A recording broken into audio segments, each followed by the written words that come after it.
Hey there, Wargamers, Justin our Paint here, and today, boom, we're going to talk about the Speed Paint Mega Set from Army Paint.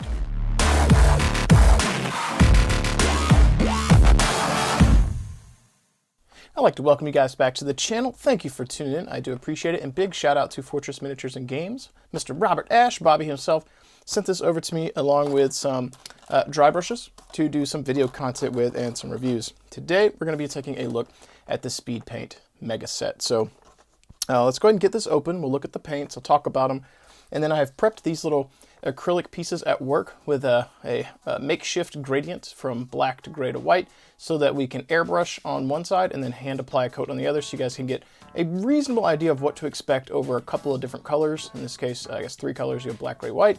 And then the hand painted one just to see what the difference would be. Slight caveat, there's no real texture to this, so there's no grooves for it to pool in, so it's specifically kind of what you're going to get an idea of over a color, not necessarily what you're going to get with pooling. I don't have enough minis on hand to just slap, 24 different paint schemes on minis, so this is the best I can do to give you guys some expectations of what we got here. I did have an extra Urban Mech so that I can apply a coat to him and we can compare it to the GW one. I'm not sure if the blue is going to be as intense as the Talisar blue was from GW, but we'll see what we get through the airbrush and be able to at least compare those, and that'll give you a rough idea of how these are going to work through an airbrush as well. So that being said, let's pop this bad boy open and see what we've got inside.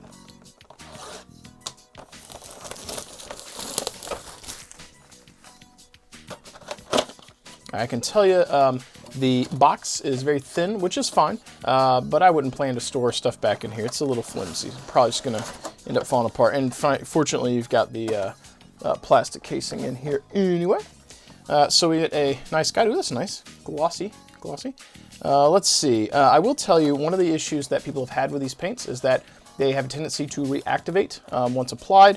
The easy answer to that is to apply a matte varnish or gloss, whatever it is you want, after you apply a coat of these. That's not as big an issue to me. Some people that may be a problem, but I feel like I've been reading about a lot of people who enjoy the fact that they reactivate because they can blend a little better. But your mileage may vary, so if you happen to be getting these and you have the Wave 1 batch, be aware that they are saying that they will reactivate when they get wet with another color or water. If you have a later batch, you're probably okay, but if you're somewhere in between and you don't know, I urge you to use some caution, and if you're worried about this, after you apply a coat and it fully dries, hit it with some matte varnish. It's not going to hurt your models to apply varnish coats in between layers or in between steps. Hobbyists do that all the time. I do it all the time if I'm using like oil paints or something like that, or pigments. It's very common. You're not going to hurt them. So anyway, you can tell this is something that they give away because it says free, take a copy, and I'm sure this is just breaking down basic stuff. Okay, color theory, that's kind of nice. A little assembly guide, yeah, so this is all basic stuff. It's not specific to this set. There we go. Okay, so the airbrushing with war paints, whatever is what it is. I actually think that is I think they're using a Patriot 105. In fact, I'm almost positive that that's also a Patriot 105 in the picture. Right there. I think that's the same exact airbrush that I'm using. Can't go wrong with a Badger. Can't go wrong. Actually, yeah, so right here you can read it. It is a Patriot 105. Oh, fantastic. Cool. All right. Doesn't look like there's anything in here. Let's see if we get to the end if they have anything to do with the their contrast paints.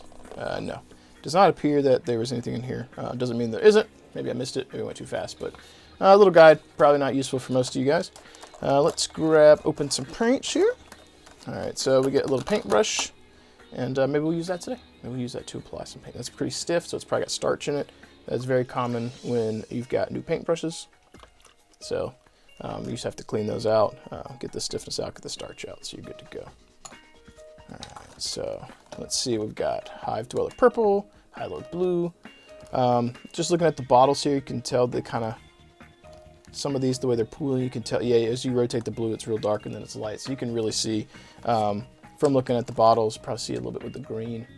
You can see how the pigment's set. So let's get these out of here.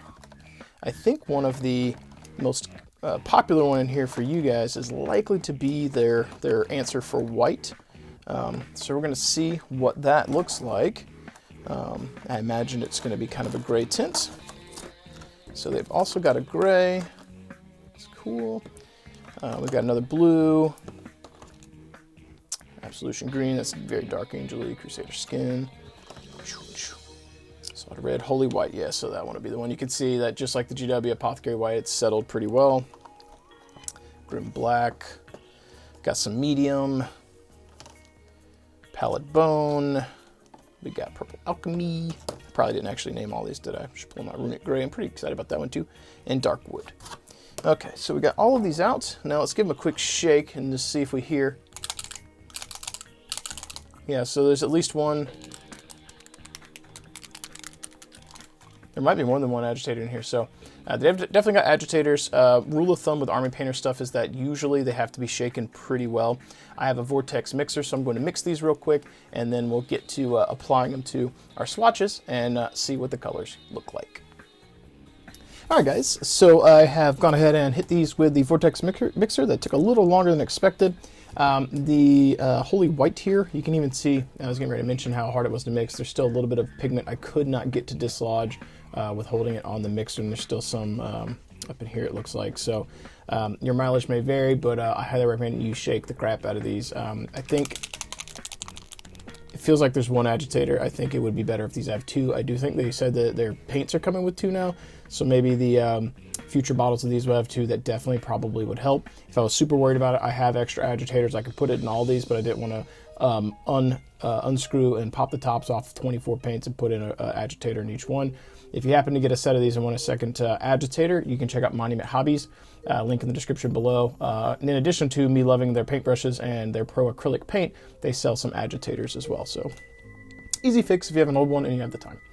Second paint that I noticed major issues with was this Malignant Green. You can still see some of the pigment here that is settled, and I struggled to get it to dislodge and really just couldn't get it. And I'm using a Vortex mixer here, like, oop, it's not one to go. You can hear that thing, like it really cranks the paints and, excuse me, makes them spin, but I had a really hard time. So that being said, let's go ahead and get into this. I want to start off with doing some airbrushing on our little swatches here. So let's start off with the blues. No, we'll do the greens. I have the greens kind of sorted here. I've got the blues kind of sorted. So we'll go through the greens first and see kind of what they look like on the swatches. And I will probably go through these in order with the airbrush first, then peel the tape, and we'll go back by hand with them. So I'll try and keep them in order. So I'll probably set these in the order that I do the swatches so that I can come back to them and I know what is what for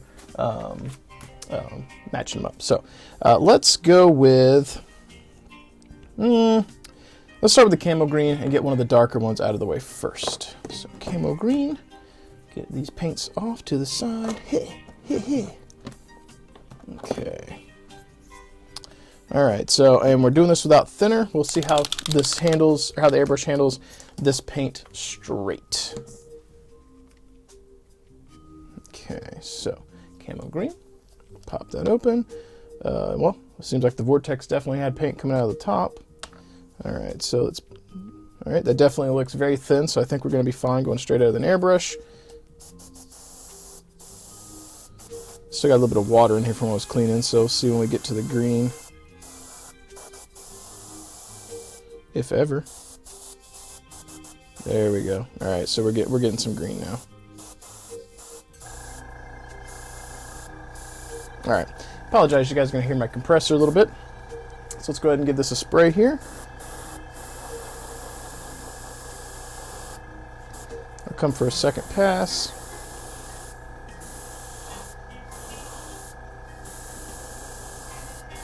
And that's camo green? Okay. That has a very, very dark angel-y kind of vibe. That actually went on better than I thought it would. So cool. That is camo green. All right, right here, camo green.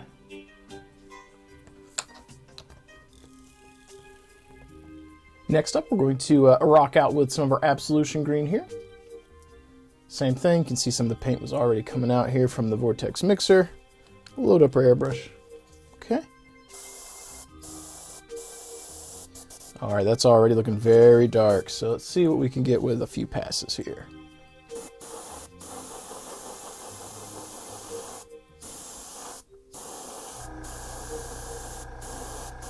Yeah, okay. So I'm getting kind of a, kind of a Jade Falcon kind of vibe here. Let's compare Absolution Green to Camo Green. Camo Green is on the right.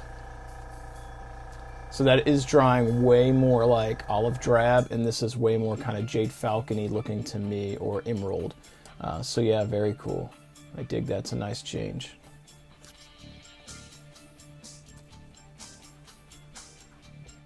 Next up, we're going to test out some Orc Skin here. And that one's not leaking quite as much. I'll try and put a little less in the airbrush this time. Speed up my clean process here. Give it a little spray. All right, so let's see what we got with this one. Okay, so this one, it seems like a bit brighter of a green over the Absolution. Yeah, that intensity. So this is Orc Green, this is the Absolution Green. And then this was Camo Green. So that's very intense. I'm actually liking that. Oh, that's a very, very bright green. Very good. I feel like all three of these thus far have some decent applications for working on some Battletech mechs. Next up, we're going to go with Plasmatic Bolt. Now, I picked this as green, but I think we're going to get, it looks more teal. I think this is going to look more like a plasma gun glow. So I'll be curious to see how this is going to look.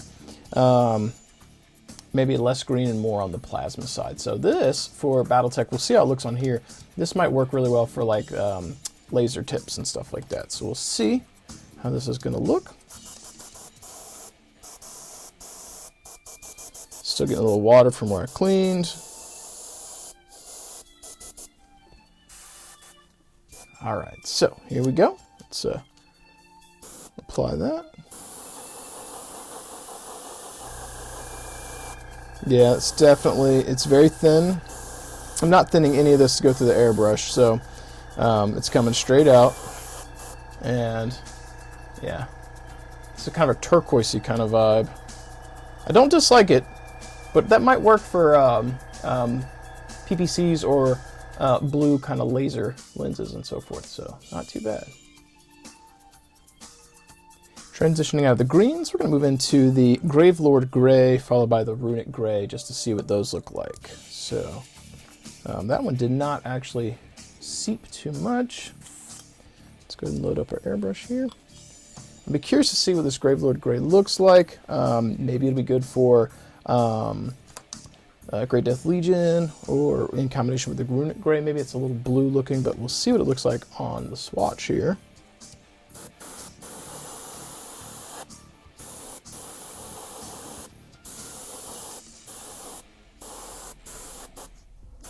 Yeah, so that's not handling the airbrush quite as well. It's going through fine. It's a bit of a brown kind of gray, which Gravelord Gray, I guess that kind of makes sense. I'm not sure if I'd want to use that for a Great Death Legion. I feel like that's a little too much of a brown tint to that gray. It's not my favorite. So yeah. Perhaps though, if you did that and you dry brushed, maybe that would be fine. But that right there is not my favorite for a GDL. Next up, we've got the Runic Gray. We'll give that a shot, see if the color looks a little more usable than the Gravelord. Not that there's anything wrong with the Gravelord, I just think for Battletech it might not be a primary color choice for people. This one, just spraying on my paper towel over there, looks a little dark, but we'll see. Okay, it's coming out a little thin. I like this a little better. It's coming out a bit more on the blue-gray side. I like it. It doesn't show as well over the black, which most of these don't, but over the gray and the white, it looks just fine. So I don't dislike that. So yeah, maybe over a gray primer with a little bit of white highlights, that might not be too bad. So there we go. Moving into the blues here, we've got Cloudburst Blue. We'll see how that works. Kind of transition from grays into the blues here. We're going to see how that looks. Got it in our airbrush here. Give it a little spurt on the side. Ooh, that is super dark blue. All right, here we go. Let's see what we get.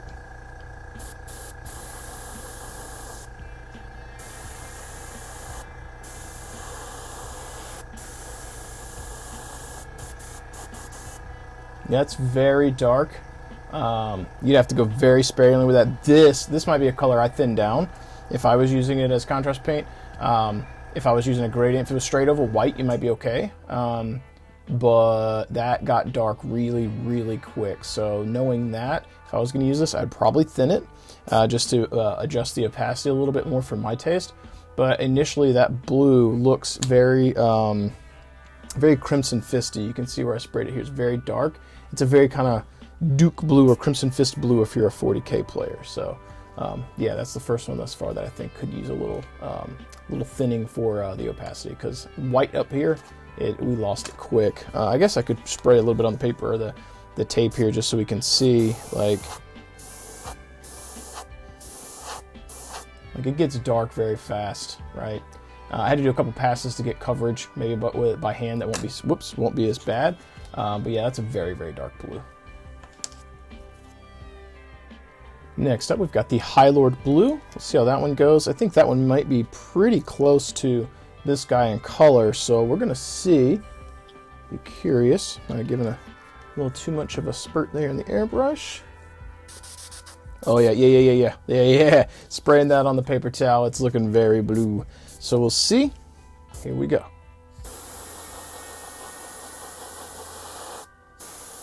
This one is definitely an Ultramarines kind of blue color.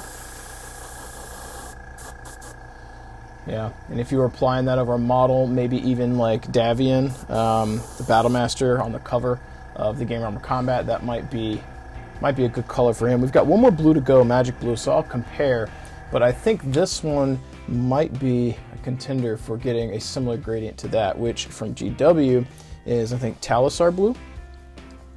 Yeah, so this one, yeah, at the end of our video, I might give this one a shot on spraying our white Irby and see how it compares to the Talisar Blue through an airbrush. So I'm aware that I'm using these differently currently than they're advertised. You could do these by hand, but I think that the opacity of them makes them very, very useful for an airbrush. So again, we're going through the airbrush first. I'll hand do a streak here, and then we'll do the airbrush test on the Urban Mech after. Next up, we've got our Magic Blue. This one leaked a little bit from the Vortex mixer, but not the end of the world. Let's go ahead and get us a little. Ooh, this one's also very bright. Interesting.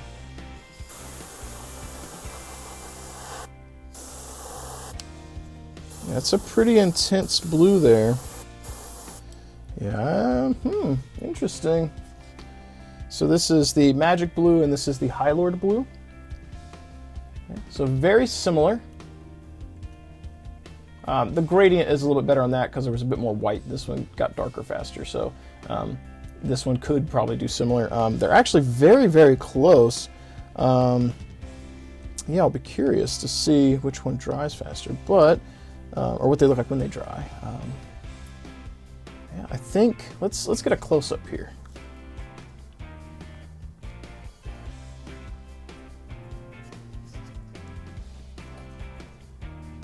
I think that the Magic Blue might be the contender for getting a test here. That looks very close. They're both very close, but I think that the brightness on the peak for the white there is closer on this one. So I think the Magic Blue might be our test for our Urban Mech.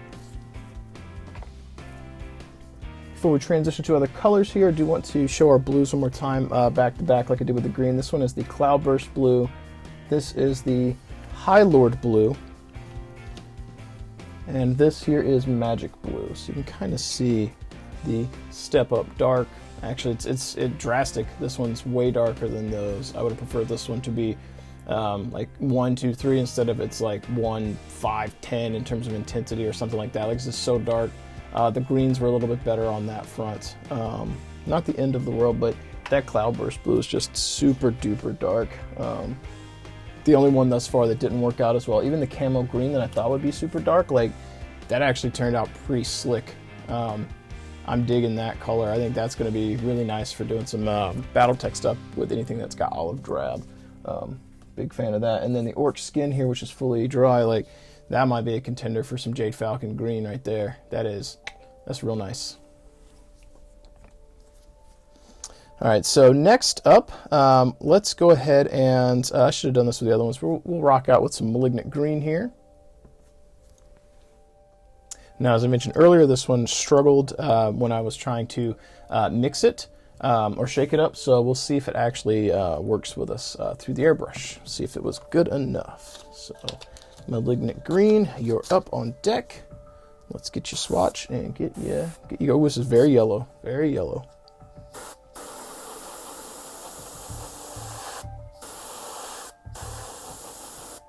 Yeah, I guess this is kind of it's very yellow green.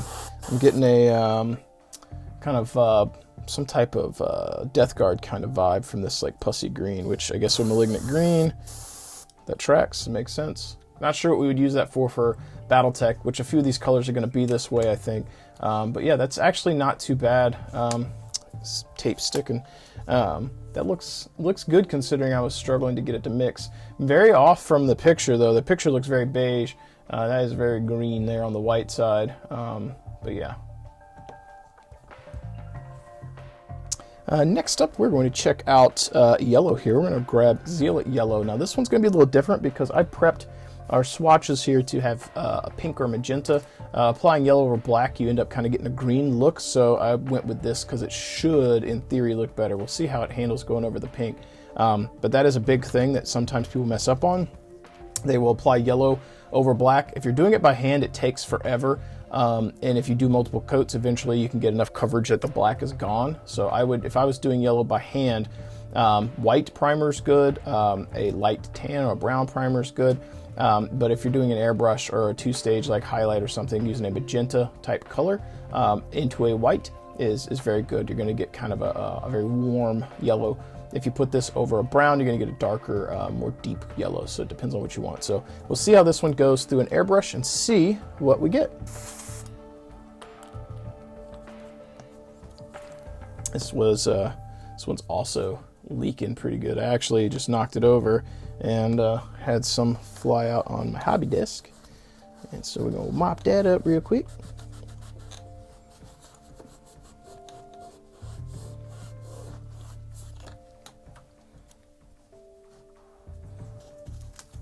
All right, so a little mess cleaned up here. Get a little testy test. All right, so let's go ahead and spray this and see what we get.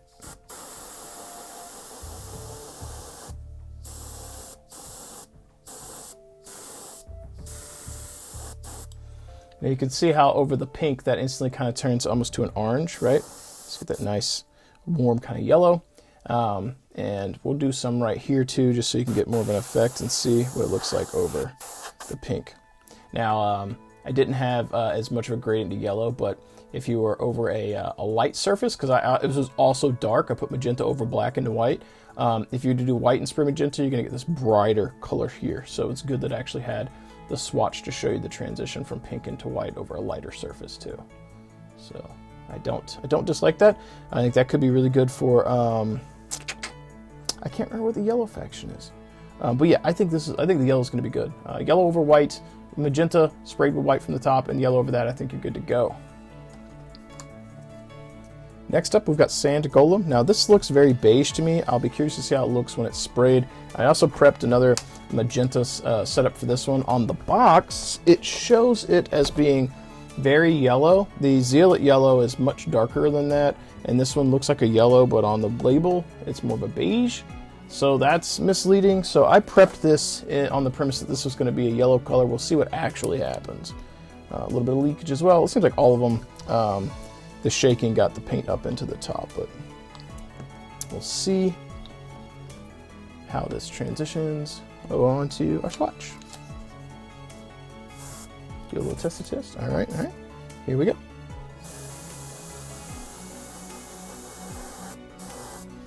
So the label is bad. The paint is fine. Trust the box label much more so than the actual bottle. That is not even close Not even close. That is, yeah, these stickers are bad. That's awful. The paint is fantastic. That color looks closer to the box, right? Actually, not even that. It's not even bright enough, but still, that's closer to yellow than it is to sandy. So that box, I think, is going to be closer, like the darker side right there. That's way closer than this picture is. So yeah, like that's, I mean, that makes me think their label's wrong. Like their actual label maker, the sticker was a misprint or something, because I've had a few thus far where the picture didn't match close to the color. And I'm aware that it could be, you know, like this is talking about like light, medium, and dark over different areas. I get what this is insinuating, but that's not, it's not even close, much closer to the actual like picture on the box. So I'm glad I prepped that. And you can see here where we went over the magenta into the white, got that nice transition. And over here where it was magenta over a lighter base without that dark black, you get much more varied lightness. So definitely dig that. All right, following up with our sand color here, we're going to work with some pallid bone, see what that's going to look like. Not as much leakage. Boop, boop, boop, boop, boop. Put a little bit in our airbrush. And let's see what our swatch is going to look like here.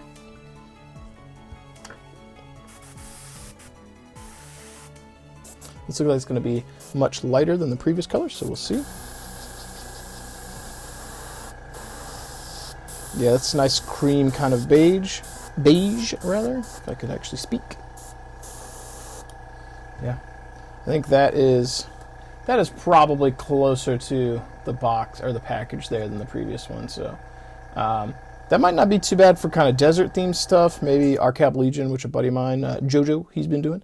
That with the camera patterns might not be too bad. Next up, stepping up a shade, we're going to check out the Hardened Leather. I'm not sure how useful this one's going to be for you Battletech fans. I'm not sure what out there is kind of brown. I'm sure there's a faction somewhere, but nothing that is jumping out at me. So, spray it off on it. Yeah, so this is very like kind of red-brown looking. Almost orange.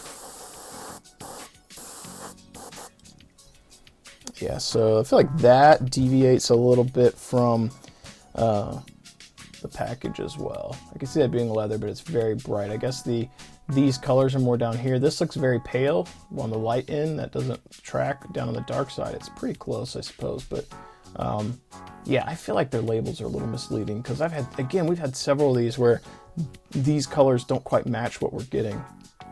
That might make it difficult if you're using them. So keep that in mind. Might be best to test these on a little model or a little sprue that's primed the same color as your model before you use this, just to make sure that you don't end up putting down a color you don't want. And we're a smidge over halfway through here, guys. We're going to go ahead and get into the dark wood, see how that is going to look for us. All right, this is much darker than the previous one, so let's see what we get.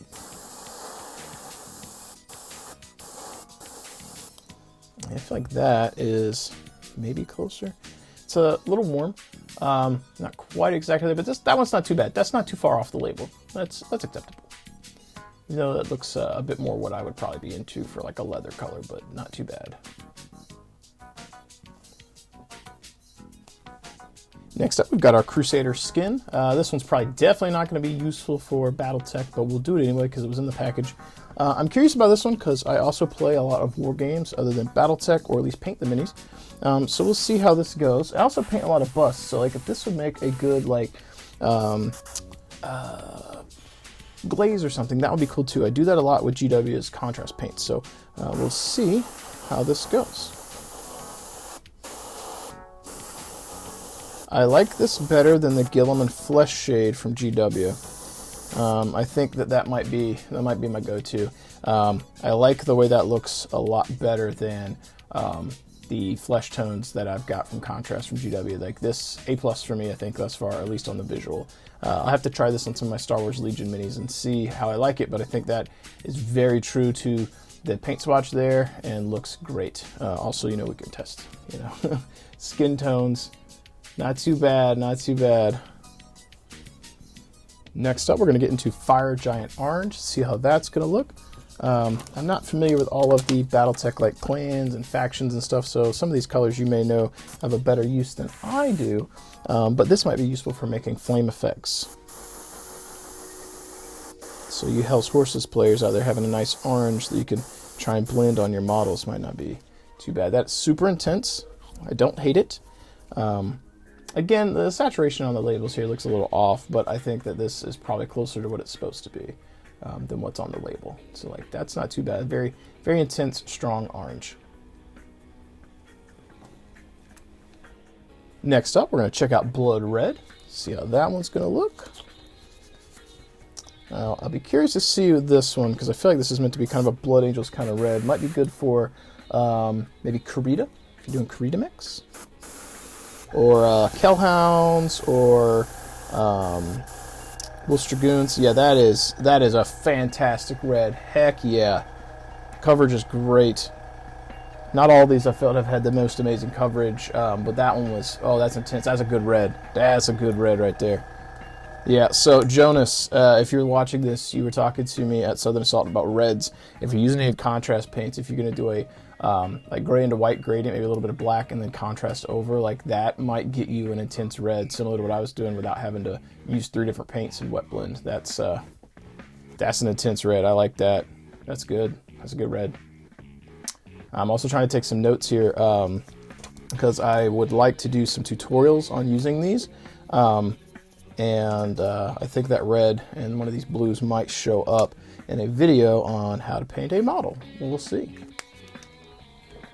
Next up, we've got Slaughter Red. We'll see how this goes. This one might be more of a kind of, ow, you stabbed myself. More of a blood red kind of color. We'll see. Ow, caught the edge of my airbrush there. Messed up my glove.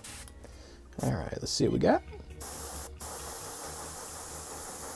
Yeah, this is feeling a bit more magenta, 100%. Yeah, that is very magenta. So if you're using Slaughter Red, you might use this and put this down, and then white, and then spray your orange over it. That's very magenta. Yeah, I'm even on this side, you can see. So if you're putting this over a model, you're going to get a very magenta kind of vibe versus this red right here. I guess that's actually drying a bit more orange. We'll see how this looks when it dries, actually. Maybe it'll look a bit different. Boom, a few seconds later after the hair dryer. I feel a little bit better about this on here now. This looks way more orange now it's fully dry. This was the Blood Red on the left, and this is the Slaughter Red on the right. Yeah. I think either one of these would probably be fine for Wolf's Dragoons or Kellhounds. It just depends on what it is that you want to do. Not sure which one of these I would use for the project I have in mind. We'll see. I kind of like the darker one here. That looks a little bright. I'll have to compare to the box art that I'm trying to match and see which one I want to use. But I am glad that I actually hit that with a hairdryer so I could see, because while it was wet, it looked very magenta. Now it looks a bit more red on this side. Still looks a little magenta here, but a little red on that side. Next up, we've got the Purple Academy. That looks very pink there to me, but we'll see what this looks like on a swatch. Now, this may be one of those that does better over a lighter color, not the black, so we'll see. When I spread that on my paper towel over there, it does look a bit more purple, so we'll see.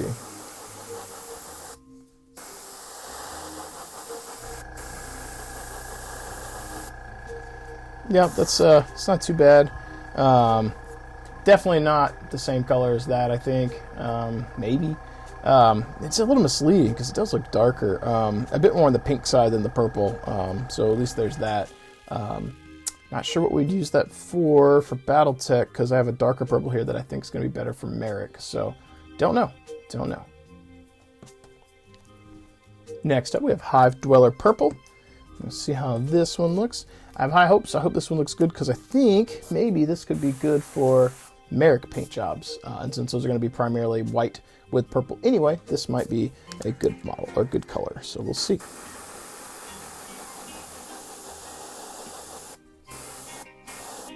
It gets dark quick at the top, but that's not too bad. That is a nice purple. Yeah. That one might be a little bit better to be thinned if you're airbrushing it, or if you apply by hand, you might be okay. But that could be a good purple to go with white for Merrick. or at least I think, is it Merrick or is it Free Worlds League? I don't know. Someone in the comments is going to correct me. Merrick or Free Worlds League, or is it both? I don't know. Enlighten me. And we're down to our final two colors here. We've got Holy White, and then we'll follow it up with Grim Black. So I tried to clean out my airbrush as best I could here. Hopefully I got it well, because we are going to be spraying white, and it doesn't look like it's polluted. So this is, from the airbrush, this is looking very much similar to the GW and kind of a light gray. So let's spray it over our swatch and see what we get. Yeah, so first and foremost, the coverage of that over the black is actually shocking. That actually covered pretty nicely. I'm not sure how it will by hand, we'll see. And then it offsets the white just a hair, so it's very light gray, which would set you up for a dry brush or an edge highlight with white. So not too bad, not too bad. And last but not least, we've got our Grim Black. Let's go ahead and spray that and see how it goes. If it goes well, it should block this out pretty good, so we'll see. That is very black. All right.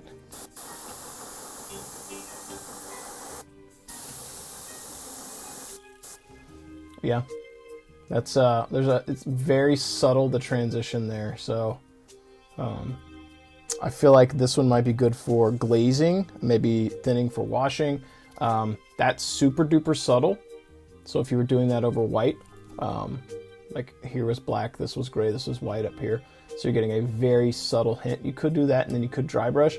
But if you have access to an airbrush, you could just spray black anyway with a light gray over it. If you don't have access to an airbrush, you could just prime black. Then you could use this as like a glaze if you really just want to like get the surface finish different, and then dry brush and call it a day. But I'm not sure if the transition is going to be as huge. Let me hit this with the hair dryer real quick, and we'll see if when it's dry, if that looks a bit more gray than it does black.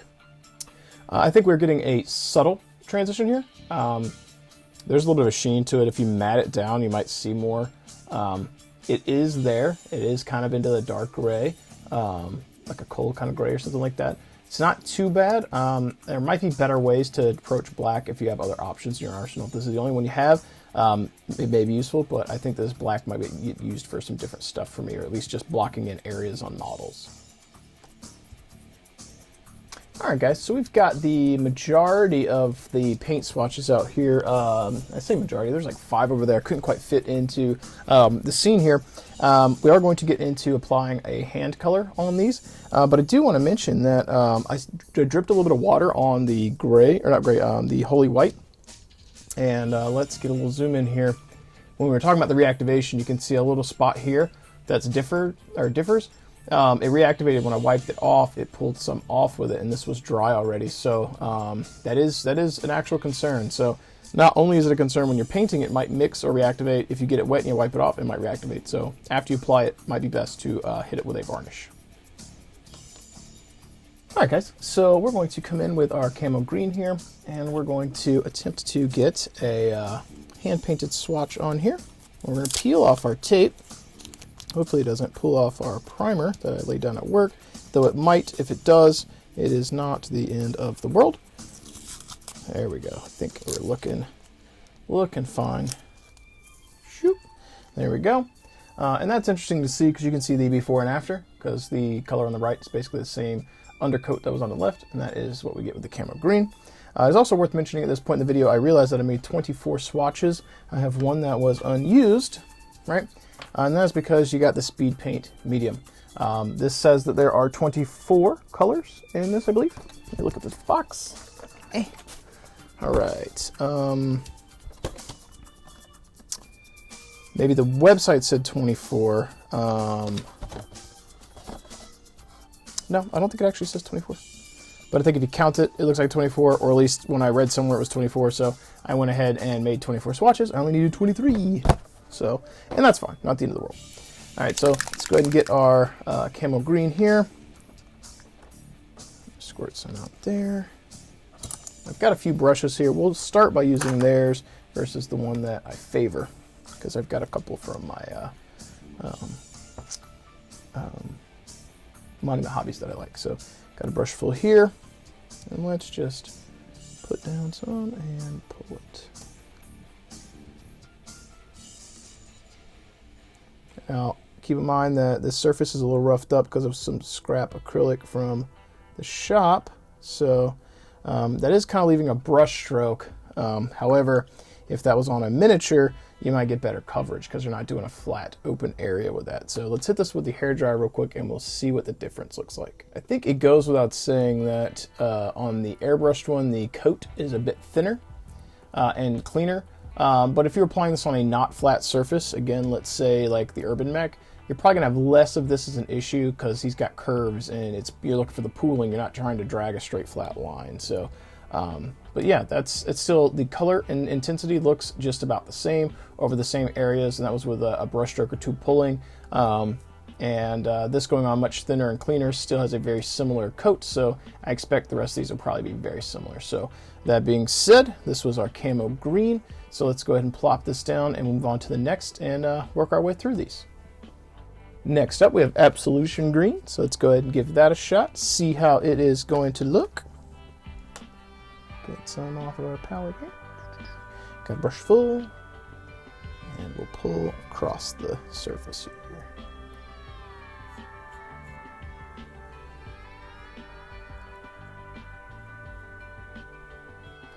Oh, had a little overlap on the other side. Not the end of the world.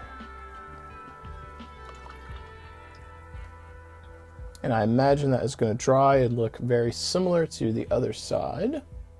And voila, I think it looks very similar. You can see this one looks a little cleaner, but once that's dry, it's not too bad. You can tell that was a brush stroke by hand. Not the most flat surface. There, when you touch this, it almost has a grit to it because I scuffed it up with a sandpaper so I could prime it. Again, this is black acrylic. You can see on the sides acrylic. So yeah, the difference, at least in the color, looks about the same. So I have high hopes for being able to airbrush with this stuff and then spot fix areas that are messed up, or use this on areas on models that the airbrush wouldn't be helpful for. Being able to use this in color match is going to be, I think, a good, useful resource. Next up, we've got Orc Skin here. Give this a shot. I really love that green. It's super vibrant. I really like that. All right, let's go ahead and I think we're going to try out one of my Monument brushes just to see if there's a little bit of a difference. It's a little bigger bristle-wise than this one. A little bigger brush. See if that doesn't help us out with the brush strokes at all. Let's give it a shot here.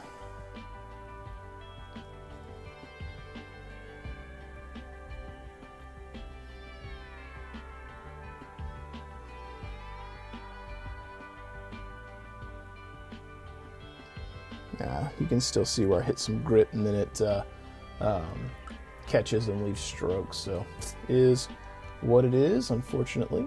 And once it's dry, we actually have a slight difference here. Maybe I put too much. This right here looks a bit darker green versus the black, and the bright is not nearly as bright. So applying it thin with the airbrush, we get a slightly different green than we do here. This might be one of those where the airbrush gives you the nice bright green, and by hand you get a darker skin tone for orcs. If you do want that bright green and you're doing it by hand, maybe thin it down a little bit with the medium so that you can adjust the opacity. Next up, we've got the Plasmatic Bolt. Let's go ahead and see what that one's going to look like. Super thin on the palette over here. All right. Let's see if I can't do this in like one continual brush stroke here. No, not quite. Not quite. We tried. Tidy that up. So this one's going on very thin compared to some of the other ones that I've done thus far. So be aware with that one. You may need a thicker coat to get the coverage you want, because that is a super thin color, very, very thin. I'm using the back of this to put stuff on. You can see that one, you can see through it. Those three are very, very intense, or very pigment rich and dark, whereas this one was very, very thin. So be aware when you're applying it on your models by hand, it's probably going to pool and get very bright because it's going to leave or have more paint in the recesses. I can tell you that when it is airbrushed and you dry it with a hair dryer, it dries real quick. When it's by hand, it takes longer, but now that is dry, I feel like I got a decent coat. There's a little bit of a brush stroke here, but like that looks very, very similar, so not too bad when you're comparing the airbrush to the hand coat. Next up, we're going to be applying the Gravelord Gray. See how that one's going to look here. Okay, get a brush full of this and see if we can't attempt to do this in one pass again. I don't have enough on the top of the brush to do that, unfortunately. That's the problem we're having, I think.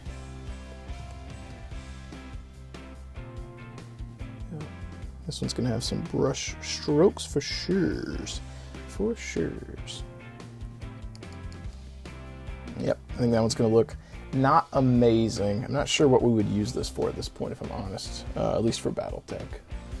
You can definitely tell the one on the right was definitely done by hand, definitely not as clean as that. Hopefully if you're using this, it's not over a large flat area, so it's very difficult to get that to line up properly. And again, with something that's designed to pool, this isn't surprising to me. But the colors still look reasonable to where they feel like they should be. Next up, we're going to be rocking Runic Gray here. See what we get with that. This is also very thin on the palette here, so let's see what we can do.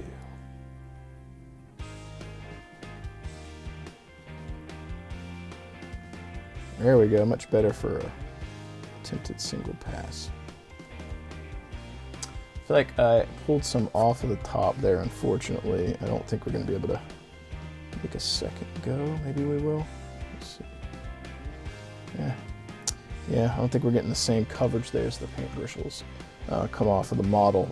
But I think this is going to dry and look similar in color. I probably shouldn't have did the second stroke. I think I messed it up. And with that mostly dry, I think that the colors look about right, except for where my brush strokes were messed up. So that is Runic Gray. So next up, we've got Cloudburst Blue. We'll see how this one reacts for us, how it behaves. At least the colors. It's going to behave the same way it did on all of them, not like in the large flat surface. So we'll see what we can do. Got a feeling it's going to be super dark. Yeah, that is, 100% very dark. I think this is going to look like a midnight kind of blue when that dries. I think that if you want this to work, it's going to have to be over a very bright color, even though this had a white at the top and black at the bottom, and you're probably going to want to thin it because that's super duper dark. Yeah, with that mostly dry now, that looks, it's indistinguishable. It's super duper dark. That one's going to be a rough paint to use. You're for sure going to need to thin that down a little bit with the medium if you want to get any good effects out of that dark blue. Next up, by hand, we're going to do some High Lord Blue. See what we can achieve here. I don't know why I was making those sounds. I was swishing this back and forth in the paint and had to add a little sound effect myself. Sometimes this is what you got to do in life. Give yourself a little soundtrack. I say that, and then like at work, I beep and I boop and I make noise. I do the same thing when I'm shopping. Walk out in public, make noise. You know, you got to be happy. Gotta be happy. So that looks like I got more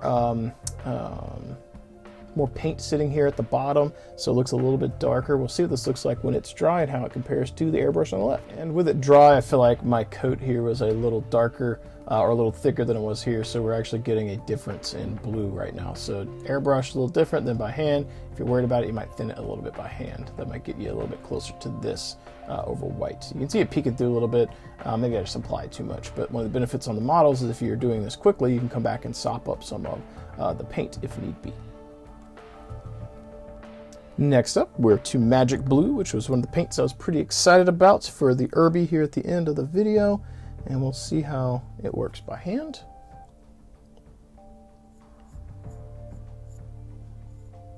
Yeah, gonna have some brush strokes in that, but not too bad. I think when that dries, it's gonna look very similar to the color that we have here on the left. With that mostly dry, you can see where brushstroke kind of pulled a little bit off there and there wasn't as much left.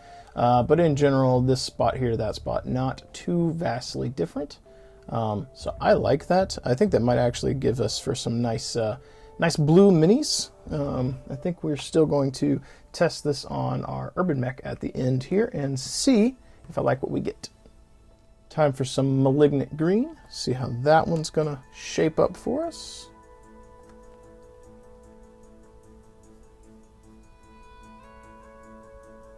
It's definitely thin, that's for sure. I think I probably could have applied a thicker coat. We'll see what that looks like when it's dry. I think with that now dry, you can see where I had a bit more coverage on the left. It looks closer on the right where there's less. It looks a little brighter, but I think that's not too bad. This definitely has like a kind of a plague bearer vibe to me. Just say plague bearer vibe rather to me, which with malignant green makes sense. Probably not the color I would use for plague bearers because I like the more traditional pre-heresy kind of drab and white. But for post-heresy, this might work pretty good for them. Next up, we're going to be testing out Zealot Yellow. Now remember we had magenta here before, and now we have black, so we're going to see some difference in the color. And on my palette here, this is also super thin and looks almost orange. So we'll see how this looks on the surface.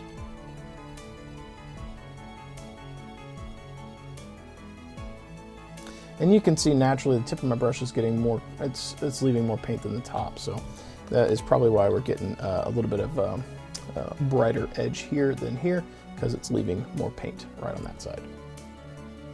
With it now dry, you can see down here it just doesn't look that great. Again, if you're going to use yellow, bright colors or browns or something you can cover, don't put it over black. Even if you have an airbrush, don't put the yellow over black. Use magenta or violet or something like that to put your yellow over. This I think looks better in the transition. This actually dried vastly different to me, which seems odd, so your mileage may vary if you're using an airbrush or this. So yeah, that's interesting. But if you are going to apply this, use a magenta, a violet, a pink, something like that to put your yellow over. Don't use black. It's not going to look great. Next up, we have Pallid Bone. See how this one's going to look. This one's also very, very thin here on the palette. And let's see. Try to do a faster brush stroke here and see if we get better results. Not really. Tried to give it the old college try with a flick of the wrist and a faster stroke, and not still getting not perfect coverage here. And with that now dry, or mostly dry, it still looks very similar. The edges where I didn't get it pulled very well, I probably just didn't hit the brush stroke there as smoothly. It doesn't look vastly different. It's not as clean as the airbrush. Again, these surfaces got a little grit and texture, a little bit of hair or whatever stuck on here. So the brush catches it. You get these little dimples, whatnot. This is much more smooth here, even though the surface has got a little grit to it. So not too unhappy with the way that the colors look with the application. Again, I think on a model it's going to look a lot better than that. It looks a little rough here, but on the model, again, I think it'll look fine. Let's check out what hardened leather looks like here. This has kind of got an amber look on the palette, but I'm sure it's going to look kind of red-brown when we get it on the piece here. There we go. We'll see what this looks like when it is dry. And you can definitely see the drier side with the paintbrush is a bit darker. This side right here where it didn't get quite as much paint is a little closer to that. I kind of favor this better than that. So if I was using my airbrush, maybe I would do a second coat. But honestly, with this hardened leather, I'd probably be using this by hand to hand paint pouches or something. Usually if I use a contrast paint, I'll like paint a very light brown, and then I'll come back over it with this, and then I'll or I'll highlight the brown with like beige or ivory, and then I'll come over it with a contrast like this so I get a cool leather effect. So I think this one might be less airbrush, more by hand and prep for that. But I don't mind that color differentiation. I like that a little better actually.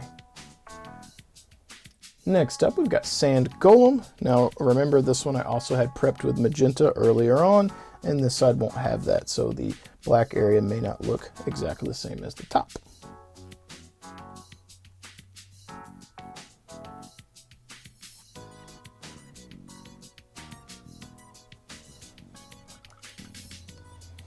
And perhaps I should have done brush strokes from this direction here, since the lifting of the brush is going to leave more paint, and that might have given us a little bit of a difference at the top versus having so much pigment left there. So, with that said, let's hit it with the hairdryer and we'll see what it looks like when it's dry.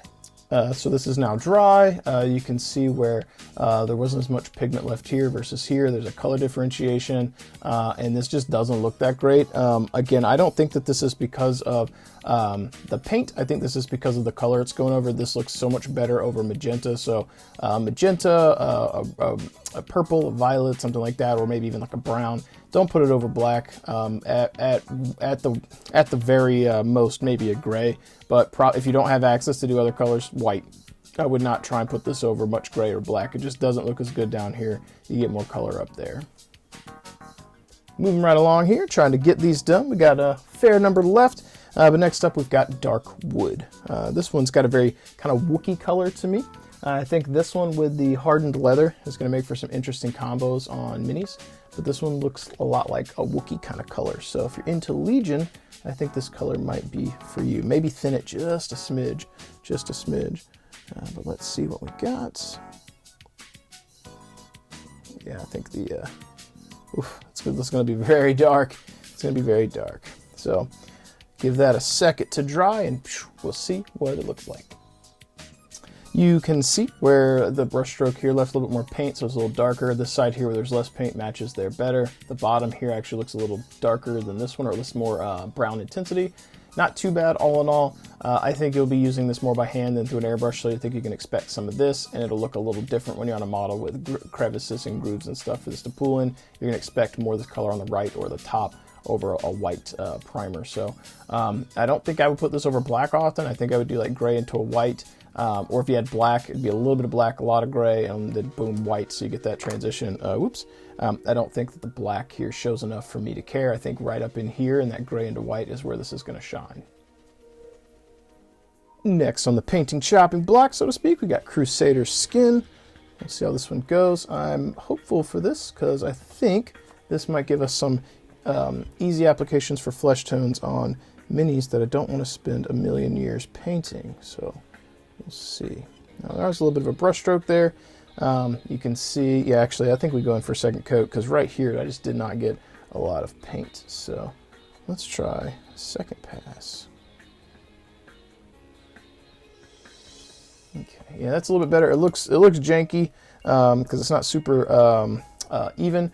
But I wanted more on there because I feel like my brush stroke took too much off, and this is ideally going to pull on a mini anyway, and I kind of want to see what the intensity is going to look like. And with that now dry, it does look vastly different than this, but I think this is kind of the spread you're going to get on a mini, with the bright areas being like the cheekbones, the nose, the eyebrows, stuff like that, and the recesses here is probably, or these, sorry, the dark areas are going to match probably better in the recesses, which would be like the shadow points, the curves of the undersides of the eyes, beside the nose, the lips, the ears, things like that. So I think this is a pretty good representation of the colors you're going to get on a model without it being a good even flat coat. So I do like the colors. I think I'm going to actually use this on a bunch of flesh tones on my Legion minis and things like that. Next up, we got Fire Giant Orange. Give this one a shot. This is also very thin on the palette, so keep loading up the brush, and we'll see what we get.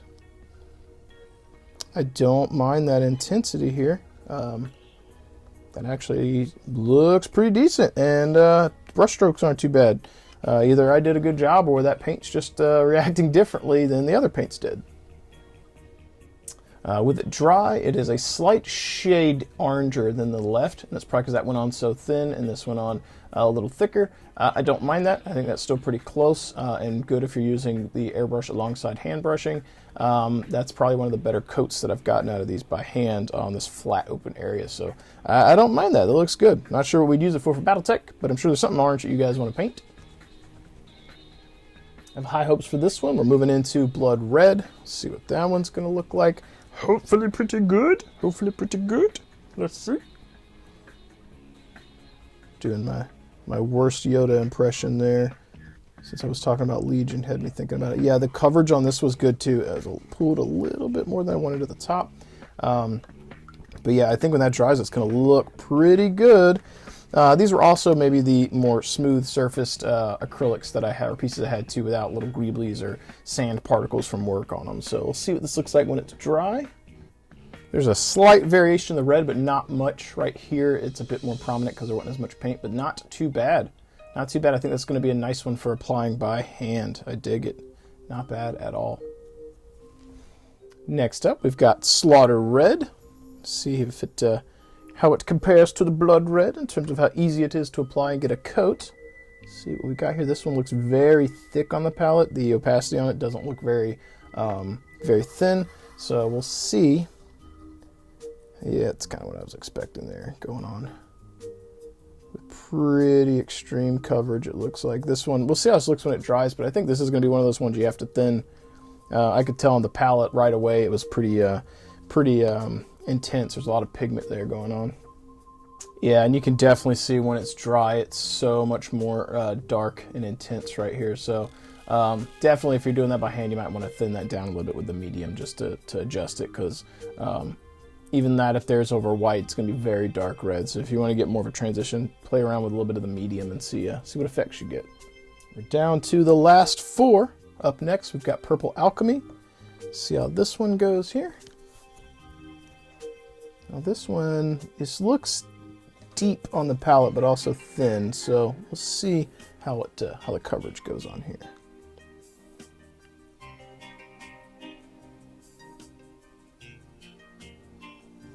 Not too bad, not too bad. That's intense, that's intense. Still a little bit on the pink kind of side for me, but there are probably applications. You might be able to use this in conjunction with the other purple for Merrick or Free Worlds League, maybe for the highlight side, maybe.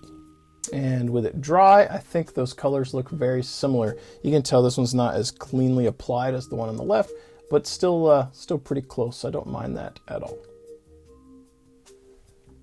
Next up, we've got Hive Dweller Purple. This is the one that I do think will get used for Merrick, because I think that this purple is just going to be better for that. Now it's super dark on the palette, so we'll see what it looks like on the model here, or the the swatch. Yeah, that's probably going to need a smidge of thinning.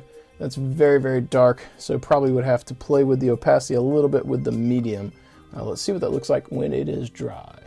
Yeah, and with it dry, you can see the brush strokes a little bit, but you can see this is super dark. So again, I think a little bit of that speed paint medium here to thin that down just a smidge might give you a little bit better results and get more of this consistently, or a little bit brighter. So, but I do think this will be useful for Merrick, and I might give it a shot. We will see.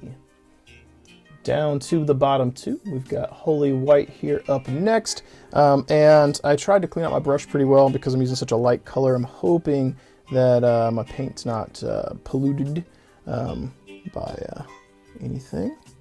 But the coverage of that over the black is astounding. It's a bit more intense over the white when done by hand. So I think that might be, if you're doing it by hand, you might have to thin a little bit.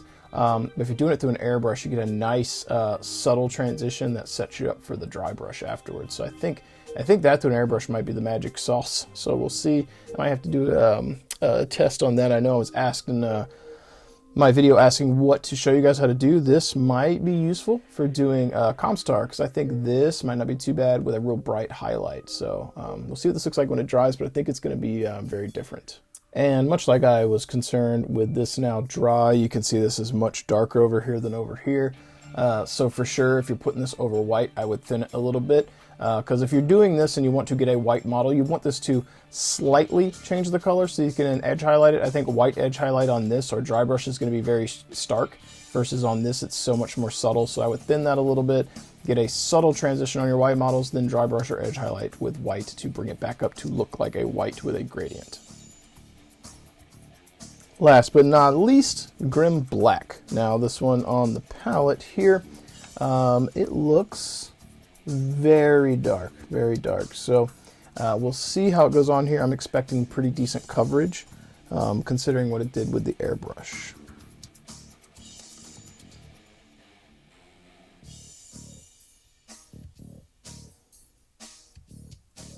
Yeah.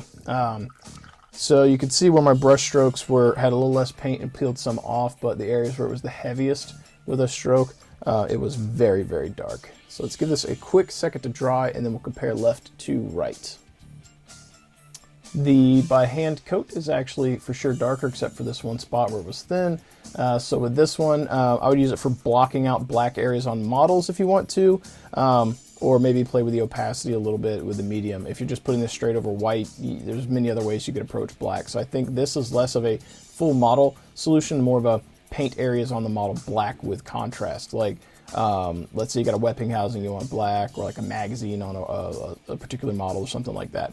This might be helpful. I don't think this is an all-over model solution, because I think there are better ways to get black. Even without an airbrush, you could just literally prime your models black. So this has applications. I just don't think for full coverage.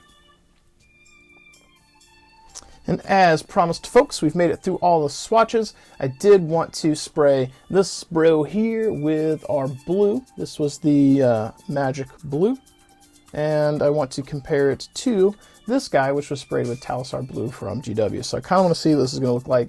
I don't have a lot of minis on hand to just hand apply all of these onto for testing.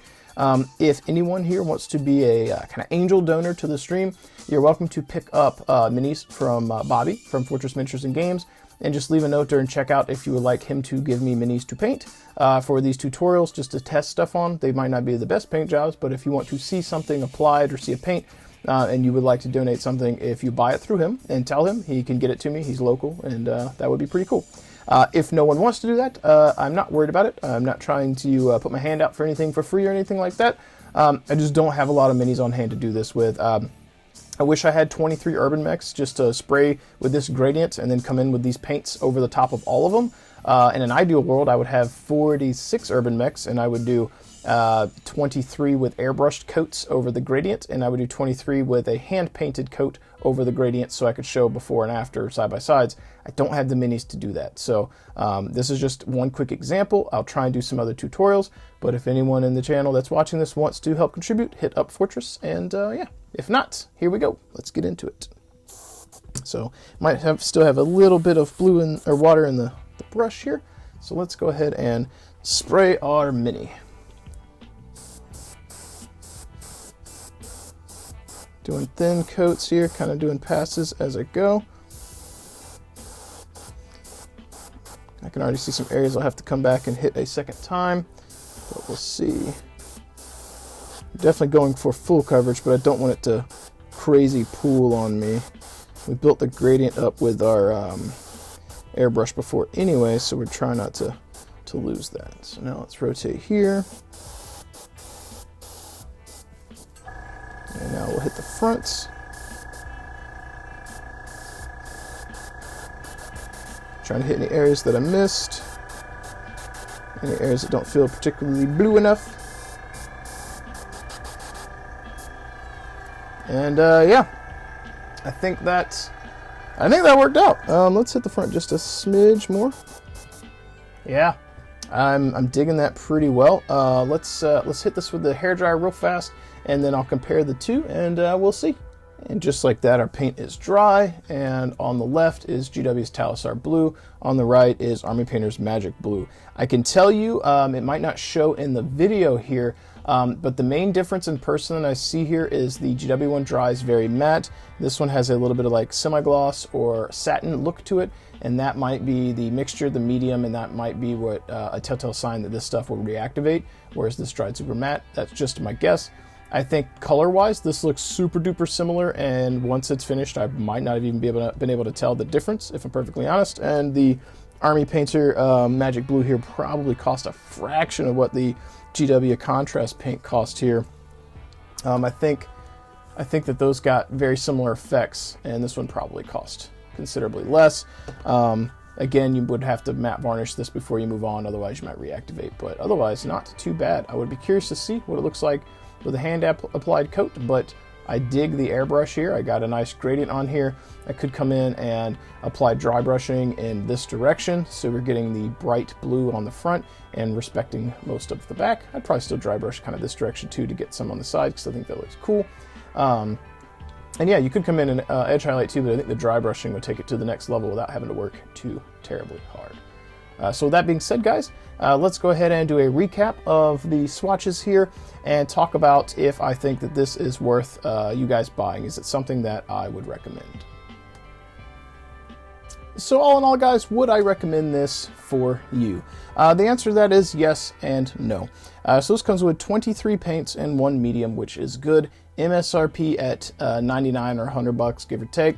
Bobby's got it on sale on Fortress at his website for $74.99. So retails MSRP at 99. He's selling it for $74.99. So basically 75 bucks. Not too bad for the number of paints you get. If you're watching this channel and you are a Battletech fan, I do not think that this set is for you. That doesn't mean I think the paints are bad. It means I don't think the set is for you. Why would I say that? I say that because I think the majority of the paints in this set as a Battletech specific player are going to be useless for you. So when you're looking at this, what colors do you think you're going to use, right? If you're going to use less than half, maybe you just buy the ones that you want, right? Cherry pick them. Watch videos like I did, especially, or like this one here, or videos with other YouTubers or content creators who have models to put the paints on so that you can see what they look like. I tried to give you a pretty good idea here of airbrush versus by hand. It is a flat surface, get it. But to give you a rough idea of what the colors will look like. So if there are specific colors you want, and this is an effect you want, you know what to buy. If you're buying this as a catch-all, end-all, be-all to do everything as a Battletech player, I think you're going to be disappointed, mostly because a big chunk of these paints are not for you. You're not going to use them, probably. Now, caveat to that, are you a Battletech player who plays other games? Or are you watching this channel and you just like what I do and you don't give a crap about Battletech, but you do Warhammer or fantasy games or Legion or whatever? If you play games with more organic stuff like armor or like armor on minis, like I say armor on minis when we're playing with little robots that are fully armored, right? If you're playing games that have like Space Marines, right, or you know, elves and cloaks and stuff like that, these paints are going to be way more useful for you because they've got so much more going on for them. You know, if you want to, this one's a little dusty, you know, want to do a cloak or something, and then you want to do the armor, you want to do the weapons, you know, things like that. You have all of those varied materials between the cloak and the armor and your pouches and your boots and your leather backpacks and your purity seals and your flesh tones and your guns and your swords and all of that. Whereas on your Battletech minis, you have your armor, you have your weapons, you have your lenses, you have your lasers, you might have an exhaust port to do some jump jet engines in or something, and that's it, right? You're not going to be painting flesh tones in Battletech, I would assume. Maybe you would. Maybe you want to have a urban mech that is just, you know, He-Man, just all, you know, fleshed out, and I don't know, maybe paint his codpiece in whatever color He-Man's loincloth or whatever it was. But aside from trolling, I imagine most people aren't doing a flesh scheme on their mechs, right? So for the same reason, you're probably not using like the brown colors very often and things like that. So if you play more than just Battletech, I think this set as a whole is good. It's affordable. I think from GW, I think their contrast paints are like $8 a piece, give or take, right? And they have more than what this set has, but at 24, so let's say you get their contrast medium and 23 paints at $8 a piece, 160 plus 32, $192 or something like that MSRP, give or take, assuming those are $8 a piece. You know, you're looking at nearly double what this is. So this is a good value. Again, if you paint more than just Battletech. If you do only want to do Battletech, again, go back through this video. I'll try and make it as easy as possible to see what I had here. We'll see how that goes with the timestamps. Right now I haven't edited it yet. But this should give you a general idea of like, if I want to paint blue models, I want this one. And I even wrote on the back. So like, you know, that one's the magic blue. You know, if that's the one that you want. If you're like, hey, I really like that camo green, and then, you know, I have camo green here. So I'm trying to help you out and make choices. So if you do Battletech, pick and choose the ones that are specific to what you want to do. If you paint and do gaming stuff that's other than Battletech as well, this set might be good for you. Is it a good alternative to the contrast paints? Sure. I think the contrast paints are also good. They're just a little bit pricey in my opinion. I do like them, but this is affordable. And if you're on a hobby budget, this could be good. I also think that a lot of players in Battletech are probably interested in it because the investment to get into the game is lower. You know, if you want to get into Alpha Strike, you get you a box set, you get you a book, and you're pretty much done. You know, you can get into the game for less than $100, then you have more money to spend on hobby stuff. So, you know, that may make this more appealing than this. That is up to you. That said, big shout out to Bobby from Fortress Miniatures and Games for hooking me up with this for free. In the future, I am going to try and do some tutorials on how to use them on your mechs, like this right here, like using it and then hand finishing the model. What would you do? And if I can get a hold of a few models to do by hand with this and use it, I'll try as well. Those won't look as good, I think, because it's by hand, but they'll probably still look pretty decent, right? So it all depends on what your time investment is for a model and what level you want it to be at. Do you want it to be like good tabletop, or do you want to be competition worthy? And you have to choose that for yourself and then determine what techniques you want to do. So I think that this is actually a good start with the contrast here we've got to work on a competition level piece if you wanted to, but we also used an airbrush with a zenithal highlight already applied to the model, which is already getting into the advanced side of things. So that being said, if you guys found this useful, please sound off in the comments below. If you want to help support the channel and help it grow, hit like, subscribe to the channel, tell your friends, check out the links in the description below for Death Ray Designs, Monument Hobbies paints, even though this isn't theirs, they're Pro Acrylics, my primary, and check out Fortress Miniatures and Games. Bobby was kind enough again to sponsor this channel. If you have any questions about these, anything at all, sound off in the comments below. I'll try and help answer them. If you have any thoughts on something else you'd like to see me try with these, sound off as well. I do read the comments. I do come in and hit like and the heart on most of them, and I try and type to them when I can. I'm backlogged on replying to comments because I've been so busy lately with work, but I will try and get back to it, and hopefully in the near future have some battle reports for you too. As always, folks, thank you so much for hanging out with me today. Remember, keep painting those models, keep rolling those dice, and I'll catch you guys next time.